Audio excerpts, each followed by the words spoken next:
alguns pensamentos sobre o cultivo em pátios, em recipientes, e isso não é um tutorial, mas são apenas coisas que fiz aqui para lhe dar algumas ideias do que você poderia fazer. A direção sul tem uma boa exposição ao sol que ajuda, então estou cercado por uma parede de conservatório ali, parede da casa aqui e atrás de mim. Aqui há bastante árvores no jardim do vizinho, então não é luz total, mas o sol está praticamente atrás da câmera, na verdade um pouco para lá. Então isso capta bastante luz daquilo e um calor mais do que qualquer coisa é calor. Isso não é um clima quente, aqui é temperado marítimo a 51 graus Fahrenheit norte. As abóboras na minha região nem sempre amadurecem, pois os verões não são quentes o suficiente. São as mais difíceis de amadurecer, a menos que o verão seja quente. Percebi isso com a experiência do ano passado com pimentões na estufa que nunca amadureceram. Um dinamarquês sugeriu tentar em recipientes de 10 litros, pois aquecem mais rápido que o solo e podem ser movidos. Tivemos um junho muito frio este ano após plantar as abóboras. Você pode levantar esses e coloquei na estufa. Qualquer espaço coberto serviria devido às noites frias, ajudando a mantê-los em movimento.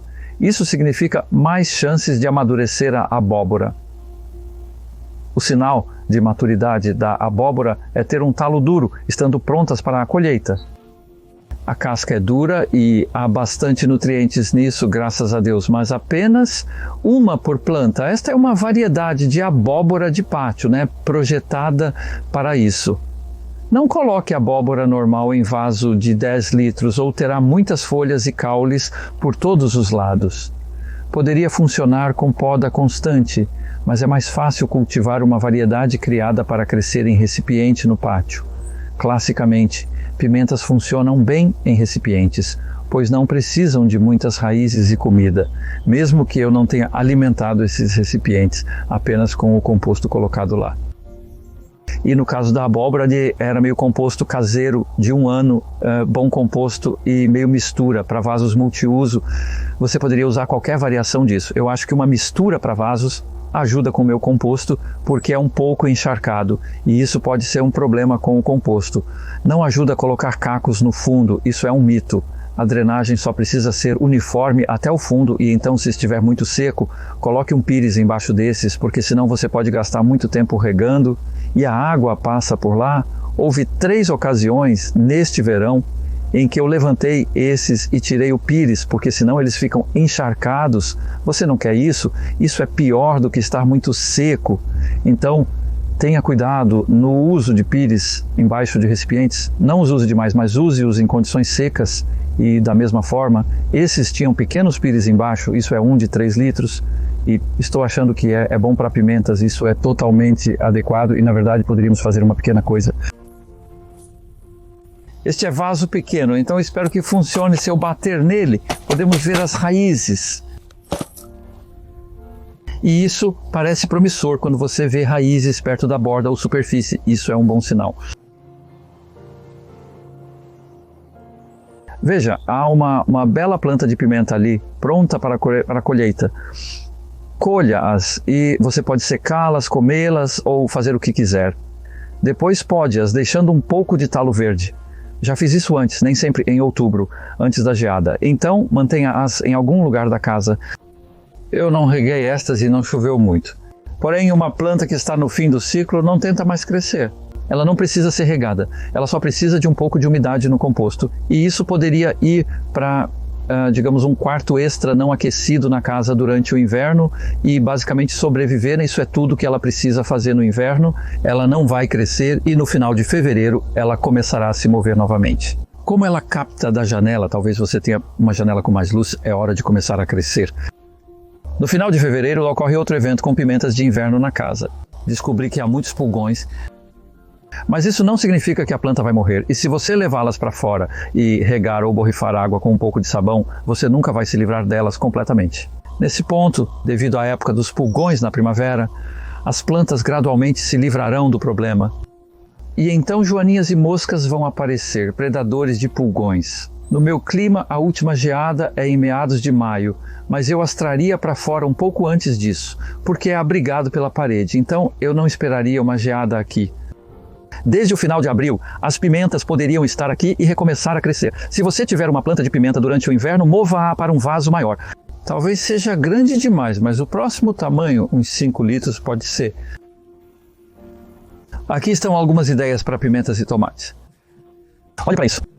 Inesperadamente, neste verão, tivemos uma situação incomum em que as hastes cresceram mais longas do que o normal. E isso funcionou. Se eu não tivesse feito isso, basicamente, à medida que a planta cresce, você pode fazer isso com qualquer tomate, esteja ela crescendo ao ar livre ou em estufa. Corte as folhas na parte inferior, pois a planta só usa aproximadamente 1,2 metros do topo do caule com folhas funcionais. As demais estão envelhecendo e não trabalham mais para o surgimento de novos frutos. Corte e remova os cachos que já tenham terminado seu ciclo. E então tudo que você tem é o caule, mas isso ainda está trazendo a seiva das raízes no vaso. E isso é tudo que sobrou agora, né? Estamos indo para o final de setembro, equinócio, na verdade, neste período agora. Então estou removendo qualquer broto lateral porque não quero mais nenhum novo crescimento de folha ou novas flores, deixando a fruta existente. E tivemos um pouco de praga, um pouquinho aqui. Essas frutas deveriam ser vermelhas, mas nesta época do ano provavelmente é o máximo de vermelho que vão ficar. Então, ao cultivar o seu próprio, você nem sempre busca a perfeição, mas ainda assim obtém um sabor bem agradável. Geralmente, tomates em recipientes têm um sabor mais doce do que os que crescem no chão, pois não possuem uma raiz tão grande, podendo ficar estressados e sem água, o que concentra os açúcares. Há coisas boas e ruins em tudo. Novamente, não alimentei isso, então seria mais exuberante se tivesse. Tem sido muito valioso, eu diria. Não é uma quantidade tão grande assim de trabalho.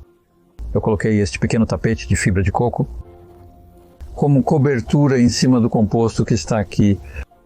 Uau, está seco, exatamente como eu quero. Eu quero que esteja seco nesta época. Não está seco demais, mas certamente está um tanto úmido. E isso incentiva mais a planta a amadurecer do que a crescer novas folhas. Aqui temos uma seleção de pimentas. Existem muitas variedades de pimentas, o que permite uma grande diversão ao experimentá-las. Planto apenas algumas sementes de cada tipo na estufa em março. Basta plantá-las a partir de uma bandeja de módulos no final de abril em um desses potes. E por último, essa pequena seleção de plantas aqui não foi projetada como alimento, foi porque estávamos fazendo um teste de compostagem e transplantamos assim. Acho isso incrível. É porque não é alimento. Isso foi em parte, você sabe, esse era o propósito do teste de compostagem para ver quanto de nutrição há no composto. E este composto é metade caseiro e metade de um pedaço de madeira de 3 anos, por isso parece bastante amadeirado na parte superior. Isso também explica a cor. Talvez não esse, se eu comparar com este que é algo que alguém me deu, na verdade, melhorador de solo, eles chamam. E para mim, melhorador de solo é um termo um tanto condenatório que não significa realmente nada, mas é claramente um composto. Novamente colocarei um link para este nome que não lembro, mas saiu melhor do que eu esperava. Aqui você pode ver a diferença de tamanho. Estes são maiores e mais verdes. Eu pensei que, olhando para a cor da folha, aqui que estes deveriam ser maiores, mas bem, eles não são. Estou muito feliz com esses. E o que está mostrando, no entanto, se apenas dermos uma olhada nas raízes, eu aposto que será bem branco. Oh sim, olhe para isso, incrível, mas não alimentado. Então isso é um bom sinal. Se você vê muitas raízes do lado de fora, é uma mistura bem aerada e um recipiente bem aerado lá dentro. Suficiente. Você sabe que tem nutrição lá. E então são 2 litros de composto, é divertido, enquanto esses são repolhos de soja, bonsai de repolho. E eu tenho removido as folhas inferiores novamente, como eu estava dizendo, com as folhas de tomate. Não está fazendo mais nada, mas você ainda tem uma seleção de folhas saudáveis. E considerando que os repolhos precisam crescer rápido e fortes, aposto que terá uma estrutura de raiz complexa, não tão dramática quanto os vazamentos, pois as raízes são mais finas e peludas. Mas se alguém alimentasse isso, ou plantasse em um recipiente maior, isso ainda poderia se transformar em um belo repolho, tá? Um belo repolho Savoy para o inverno. Você poderia comer, mas é um desperdício. Eu vou terminar na beterraba, pois isso é uma explicação ou demonstração muito boa. Sabe, uma pequena refeição em um vaso de 2 litros, então essa é uma beterraba multissemeada que foi plantada no meio de junho, por volta do solstício. Na verdade, então foi semeado como semente 3 meses atrás, plantado aqui como um módulo, raiz multissemeada 2 meses atrás, e honestamente, eu não tenho cuidado delas magnificamente, sabe? Elas apenas recebem água quando eu consigo, mas consegui mantê-las úmidas. Há 3 pequenas beterrabas ali, então é um pouco de diversão. Isso não leva muito tempo, mas a rega pode ser um fator. O mais importante a se pensar é: você estará por perto para regar essas plantas? Em recipientes, elas precisam de regas mais frequentes comparado a quando estão no solo. Existem sistemas que você pode comprar, mas eu não sou um grande fã. Consigo ver o sensor. Se você não estará por perto, use temporizadores e pequenas linhas de gotejamento para cada recipiente. O composto recomendado é o seu próprio, misturando-o com uma mistura mais variável. Não use fibras de coco ou vermiculita, pois não têm nutrientes. Fizemos um teste este ano em um vaso de 40 litros com uma planta de pimenta da mistura clássica para plantio por metro quadrado. 1/3 de composto, fibra de coco, perlita ou vermiculite, e a planta de pimenta era minúscula comparada ao composto caseiro puro.